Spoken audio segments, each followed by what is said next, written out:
Today, joining the circle, we've got Blake Wynn and his right-hand man, Brock Prince. Blake is actually a personal branding expert and does a lot of things in the marketing industry platform and YouTube, and been killing that. And recently set up your sports agency. So working with a lot of athletes and working on their whole social media. And I was reading that you're the most influential person of 2019 from NASDAQ and Yahoo Finance. So that's pretty powerful too. Yeah, that was a cool thing. You know, it's weird because it's like, I think that when you're on YouTube and you have a personal brand, you're not looked at as a stereotypical celebrity. So it's really kind of difficult to get press. Like, you'd be surprised. Like, I mean, that was something that just got DM'd to me. It was a writer that was like, hey, I'm making this article. Can I do a quick interview? And I'm like, we'll see how legitimate this is. But yeah, I'll do a 10-minute interview in case this is real. And like a week later, this came up and I'm like, oh wow, this is a big deal. How did you guys connect up, man? Because you guys friends for a long time, man. So yeah, I mean, we honestly knew each other since preschool. And it's actually rooming with one of his better friends, Kevin. And the opportunity came up where he's like, hey, you know, I want you guys to be a part of this B1 Sports project. And this was back in November. So he started in October. The fourth quarter of last year? 2018. Okay. So he started in October. 3 weeks after LC opened, and we just trying to get going. You know? Right. So, you know, he calls up Kevin, and I'm there, and he's like, yeah, come join. And how did you get where you are on YouTube? And how can I do the same thing? And I'm like, that's a very tough two-part question, because I know exactly how I got there because I lived through every day of it. However, I happen to have started trying to make sneaker content on YouTube when sneaker content was just coming up to that like start of exponential growth. So I started my channel, and 45 days later I had 10,000 subscribers. 8 months later I had 100,000 subscribers. So it was quick. Right now, there's 30 of these sneaker YouTubers. They all kind of make very similar content. At this point, we all kind of have anywhere from 200,000 to 1 million subscribers. And there's not a whole lot of new people. I mean, since I started, I was really, I would say to the extent of getting 300,000 subscribers, I was probably the last one to do it in this niche, right? And now we're kind of transitioning out of it. And I think that with the kind of content we're making with a 24/7 videographer, and it's kind of, it has such a bad connotation to it, so I hate to say it, but almost the reality TV show style of nothing scripted. I mean, you see it, right? You're just filming as we walk in here, we're filming a podcast, so it's almost this new style of content that a lot of really big vloggers are just starting to transition to, which is this content of, okay, let's actually be real about it. When we throw a party, let's tell people what it costs to throw this party. Let's tell people like how hard it is to find security. Kind of fall into this, like the whole marketing platform, the YouTube channel. Originally started as a hobby. It was right before I started my channel. I took my mom's camcorder to this event called SneakerCon in San Francisco. And there was this guy named Kaiso Omar who really helped jumpstart my channel. He had his like first ever meet and greet. He had like 120,000 subscribers at the time, and he had a meet and greet. And I went to all these events selling sneakers, and he was a couple tables over from me, and his line was 300 people deep to meet him. And I had all these sneakers on my table, and I'm looking down, I'm looking at him, and the way that my mind worked, I'm like, he has a brighter product than me, and his product is himself. Yeah. That is so sick. And the second part of that was, if he had sneakers on his table, like he's trying to sell t-shirts, right? Yeah. He's gonna make $23 a t-shirt, they sell for 30 bucks, whatever. And I did that a lot, right, as I was influencer, but I'm like, if he had a line like this, and then $800 sneakers on his table, like, wow. It's a wrap. Yeah. Wow, he would make money, right? And not even just make money, like, he could do really sick stuff. Like, he could do whatever he wants. And that was the thing for me, is I'm like, I was never like, I'm gonna do YouTube until I die, right? That was never a thought. That's never something that has entered my mind. And even now, my content isn't my business, right? My business is Wynn Sports, which is my sports marketing company that I started with him.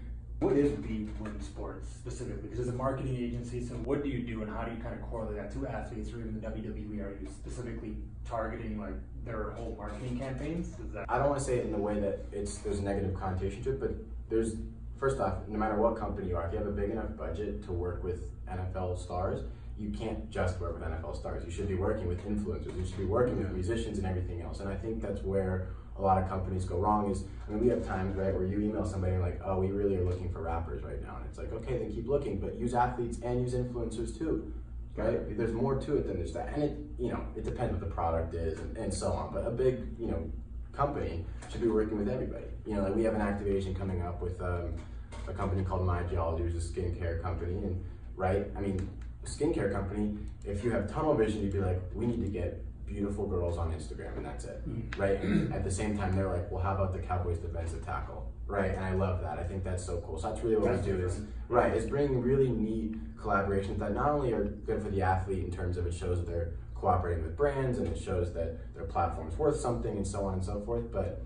it's really underpriced attention, right? It's diversity too. Right. It's wide. Right. How sick is it to see the Cowboys defensive tackle post about skincare? Yeah. You know what I mean? It's sick. Yeah. And it works for the company. But also, that's a huge industry, skincare and makeup and all that stuff. It's also kind of an untapped market. Those are the people that are going to go buy those skincare products. So it is like a diversity they're not used to. It's I think too, another thing to consider is the kind of shift in the influencer market from like the macro influencer and the micro influencer. So like we have star athletes, but you know, we're not working with Odell or Saquon who have that face. Sure. Like a lot of our athletes, you know, that's the thing with the NFL, like they have helmets on, so you don't know like the face. And I've just known that there's been a disconnect between the macro influencer and the brand and the audience because, like you said, consumers are smart today. You know, they see through scripted content. You know, the macro influencers get brand deals left and right. They become mouthpiece for promotions. Sure. And so we're typically working with still solid fan bases, you know, tens of thousands of followers, but they're people who typically don't promote brands. And so when the audience sees that, it comes across much more positively than your bigger people. You know, it's gonna be honestly probably better than Kim Kardashian. Choose who you work with. I think the big goal is it's not so much who we work with as what can we do with you specifically. See, that's the big difference is I want to work with Amazon, right? But if Amazon says we want them to post a picture holding a product, hashtag ad, then you don't want to work with them, right? So it's not so much who we're working with, it's what we can do with them, right? Because essentially the biggest thing that we want to do is drive results for the company. So they want to go with us again, right? And so if we want to drive results, we can't drive those with hashtag ad. You can look through my Instagram and I'll be honest with you, 1 in every 3 to 4 posts is probably sponsored. You could not guess which ones are sponsored. That's the point, right? It's like the deals that I take, and I've taken sponsorships from jeans and from shirts and from shoes and from hats and from, right? I have a picture on my Instagram, which is literally a picture of me, like, you know, throwing a peace sign, whatever, wearing glasses, a whole Supreme outfit, Gucci sweatpants, whatever I'm wearing. You would never know it, but I'm wearing a black snapback in the hat, logo aimed back, and that post was sponsored by New Era. Right, and so that's where it really works. Yeah, right? I like that's, that versus seeing. That's when it works. It's like, oh shit, like I like his whole outfit, right? New Era was smart about it. They're like, at first they sent me a pitch and they're like, because they reached out to me. This was on my own platform, so I can speak to it more than kind of how we create it with the athletes. But it's like they reached out to me like, we want you to wear no logos, no this, no that, and I was like, look, I know my audience. I'm known for being a fashion influencer, a sneaker influencer. If you want this to do well, let me put on an outfit that I think looks sick. And then people will want to recreate that outfit head to toe, meaning head is in hat. Like I promise you this will drive more results. Because if I wear an outfit, like a black t-shirt, black shorts with no logo, I don't wear that. People know that, right? And so people will be like, first off, it won't get as many likes. So it won't even reach as many people in the first place. It won't get as many comments. It won't do anything, right? Just let me post this picture, right? Posted it, did really well with the likes. 2 weeks later, I had a care package of like 30 snapbacks show up to my house. They're like, thank you, like it went awesome. And I have another activation coming up with a celebrity basketball game at a sneaker con. And my shorts. Can you hoop? No. Not, but you know, I played the game and it was fun and I had different shorts than everybody. And like they looked the same, they had the same design on it, but they were made by Under Armour, like they Under Armour manufactured for me, and like that was a product placement. I literally wore them in the game, and that was it. And it's like there was like 8,000 or 9,000 people watching the game, like my shorts stood out a little bit because they were a little bit different than everybody's. Like it's just cool stuff, and that's not a big brand deal, right? It's not worth like a crazy amount of money to do that, but it's the fact that they trusted me enough, and they were like, okay, like that makes sense. You figured out the riddle, because I mean, I was reading you've had over 100 million views. Yeah. That's hard to do. I don't care who you are. It's not easy. Well, because you know what's funny about it is, so if you go on social media, you can look it up. There's like maybe more now. The last time I looked was probably 5 months ago. There's like 38,000 channels on YouTube that have 100,000 subscribers. 38,000? Yeah, that's a lot of people. Yes. But there's over 100 million people who have uploaded a video. So and which makes you technically a channel, right? So theoretically, if you do the math, you are more likely to get struck by lightning twice to hit 100,000 subscribers on YouTube. So it is hard, perspective, for sure. right? It puts it in perspective. There's 38,000 people. That's more than T-Mobile Arena. You're like, that many people are famous on the internet? It's like, yeah, well, Also, 10% of the world is tried, right? Exactly. And that's the. So it's like it's not even the 1%. It's like the 0.0003. Yeah. Did you collaborate with Gary Vaynerchuk at one point? Yeah, so I did a little bit with Gary V. It was funny how that happened. So I was in New York for a meet and greet in 2017. I got a DM. It was a group DM. It was like at Gary V, at Tyler, who's his right-hand guy, myself. Basically, it was like, come to the office in 30 minutes. I had no clue who Gary V was. I'd never heard the name in my life. And in 2017? In 2017. And I showed my friend Yeezy Busta on Instagram. I showed him and he lost it. He was like, let's go. Like, we're going. Like, this is the coolest thing. Like, I love him. Like, so we get there and we sit down and I'm like, okay, this is cool. Like, his office building is in a building called Hudson Yards, which is like the most expensive office building in New York. It was sick. We go up there and we sit down in this little office. It's actually not the office he films the Ask Gary Vee or any of that in. It's this little office that is like his private office. And he brings us in there. And we sit down and he goes, how can I help you? I'm a 17-year-old, like, kind of ego-driven, right? Like, I'm in New York setting up for a meet and greet in the convention center that's a block from there. I'm like, who is this? Is that what you said to him? No, I mean, I sat there frozen. That would have been funny as hell. I sat there dead silent. He was like, how can I help you? I was like, I looked at my friend Yeezy Busta and he goes, blah, blah, blah, right? Tells him about his business and everything. The second Gary opened his mouth, I was like, oh, wow. Right? This is sick. So we stayed there for about 45 minutes and the card trick and everything. By the end of that, I went home to my hotel and watched like 10 pieces of his content in a row, probably for 3 hours. I was like, this guy's sick.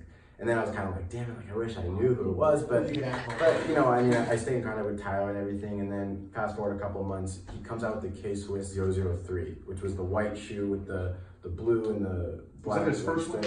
No, it was the second. It was the second one. The first one was the black and yellow. Okay. So this was the second one. It was called the Clouds and Dirt. It got the clear outsoles and stuff. And I got an email from either him or his team, I don't remember, that was like, we want you to be in the commercial for it. And I'm like, all right, like, yeah, I'm happy to. They sent me the pair of shoes and I do a little unboxing and they ended up chopping up this really cool video and you can see me in the K-Swiss 003 commercial. And now we're doing another one with the 004 that he just dropped the positivity and optimism. So yeah, so it's got all written on. Yeah, I mean, here and there we do some cool stuff together and he's definitely someone I look up to. And you know, it's funny, like when I'm going on a podcast, sometimes I'll either listen to him or Logan, like some really big podcasts I'll listen to before I go on a podcast just to get in that frame of mind because it's so different than a business call. Yeah. Right? And it's so different than, like right before I came here today, I was buying a bunch of sneakers from a former baseball player named Shane Victorino who lives in town. He was World Series MVP runner-up for the Red Sox when, I want to say David Ortiz ended up winning it that year when they played Yankees or something like that. Yeah, I mean, baseball is not my sport, so I don't remember it like that. But even like that, like the kind of conversation and interaction you have with him, and then in the car, the interactions I have with him and like my own team internally, and then coming to a more professional setting where I don't have control over how you guys edit it or like what's spin on it. Like I want to be on my game, you know. Yeah, so, and Gary puts me on it. What do you do for fun? Do you have time for that? Like do something? This is sick. Yeah. This is work. Yeah. I mean, like growing up a sports fan, if you had told me that in the last 2 days we'd wake up, we'd go meet with Antoine Woods, the starting defensive tackle on the Cowboys, drive him to his friend's house and meet with him in the car because like that's how tight time is sometimes, right? And then go to Shane Victorino's storage unit, buy 600 pairs or 200 pairs of shoes from him, right? Then go be on a podcast. Then like tomorrow, I guess I can say it, like tomorrow I have a meeting with Tom Brady over the phone, like those kinds of things, right? It's like, it's pretty fun. I honestly never talked about it. I've never even talked about it publicly, but being the kind of show this is in the Biggest Circle podcast, I'll kind of touch on it. Like growing up here, the city was always like, it was almost like I grew up and I've never really been that close to Steve. So Steve Wynn is my uncle, which I'm sure you guys probably found on the internet and stuff. And I'm not super close, so not like there's anything bad, you know, my parents got divorced when I was younger and, you know, that kind of whole situation. But I was close to him until I was like 4 or 5. And I was almost raised in the way that like, this is like, literally the sky's the limit. Like you see the building like with your name on it, like you know, you like, understand that success is really just a factor of hard work. It's like attainable. And Vegas embodies that to me more than anything because I still see the last name that I have on the building and it motivates me and it motivates me in a weird way that I've said once publicly and he didn't like it when I said it then and I'll say it again. He might call me again if he hears it, but I'm so serious. Like I want Steve to be remembered as my uncle. Like that's it. you know, like, and not in a bad That's what way. we were talking about before. He's done amazing things. Yeah. Like he really changed the course of Las Vegas. I mean, he did the Bellagio, the Mirage, the TI, the Wynn, the Encore, the third one, Wynn Boston, and I mean, he really was an amazing entrepreneur, and you can't really knock that. But I still want to do things better. And you want to do it your way. Yeah, and so I can't, like, same thing that we talked about before, I can't copy his blueprint, not even talking about hotels, but just the way that he conducts himself. Like, it's cool. He had, you know, I mean, his best friends growing up were Frank Sinatra and Bill Gates. Like, he had a really cool life, but, like, that's still not what I want. I still want the next level. Yeah. You know? You talked a lot about growth and things like, what would you say, just kind of closing out the last couple of questions, is personal growth for you guys? Where do you see Wynn Sports in the next, you know, year, 5 years, 10 years? What's that vision? I think it's definitely it. I think the plan we're executing right now is an 8-year plan. 8-year? Yeah, that makes us the first ever full service agency that covers everything from their contracts, right? So having actual agents on board to really like actually understanding how to be a marketing representative. Like a lot of consulting, people have a tough time hiring you sometimes because like you're 19, you don't have a degree. And I was like, yeah, well I have results. Like that's the point. It's like the people with a degree don't have one view on YouTube. I have 100 million, and you're hiring me to teach you about YouTube. I think I can, right? Exactly, yeah. Like that's the difference. And so I think that the biggest thing for us is to continue to like actually show that we're different in the way that we understand marketing as an agency. The third part is financial planning. So we've already strategic partnerships with Merrill Lynch and JP Morgan. Like a lot of them have reached out, but Merrill Stanley is one we're really working with. And essentially, and we don't make any money on that, it's highly illegal, but like essentially being like, okay guys, like once we sign you when you're 21 years old, like you know that whole stat of how 88% of NFL players go broke within 3 years of retiring? That's not gonna happen to a single one of our players. We have 2 players that have retired so far, neither of them are anywhere near being broke. I mean, they were very good players, they were Pac-Man Jones and D'Angelo Williams, so they probably will never go broke, but nonetheless, was a beast, man. So, but nonetheless, like we're gonna have guys that are gonna retire with $1.5 million in the bank and they're not going to go broke. Right, that's the point. And they're gonna live lives that really allow them to do a lot of things. So financial planning is the third component, and the fourth component is you have I don't really know how to call it, like a Rolodex essentially, like a database that we've created, mostly him, where we have literally now how many companies are on there? I'd say at least 6,000. 6,000 now? 6,000. So there's 6,000 companies, and I'm talking name of the company, name of our contact there, how we contact them, what we did with them, like a really in-depth database. And so if they say to me, we want to have a job in marketing, we're like, okay, here, pick out of this 2,500 company list and we'll reach out to them on your behalf. They work with you to promote, so I'm sure they'll love to hire you, right, once you retire. So essentially, like, from the time you're 21, you're set, right? That's the point. So that's kind of the 8-year plan. You know, we have like 30 people we work with as far as their marketing stuff, and we do more than just NFL. We just got into NBA, so we just signed 3 guys that are in summer league. We have Gary Payton II, Reed Nabasahan and Tyrell Corbin and Gary Payton's son, huh? Yeah. Oh yeah. He played for Oregon State. Yeah, he's a baller, man. I mean, he's played for the Lakers already, so I mean, should be called up. He was in the G League last year. Same with the other, or actually one of our guys was playing in Europe last year, but he actually already has his contract. And then Tyrell played for the Stockton Kings last year, but should have no problem making the Sacramento Kings this year after spending a year in the system. And you know, and that's the thing too is. Really, besides Pac-Man and D'Angelo, because they were really good friends of mine. Like when I said I got 8 clients in the first couple of days, I was like, hey, you guys want to do this?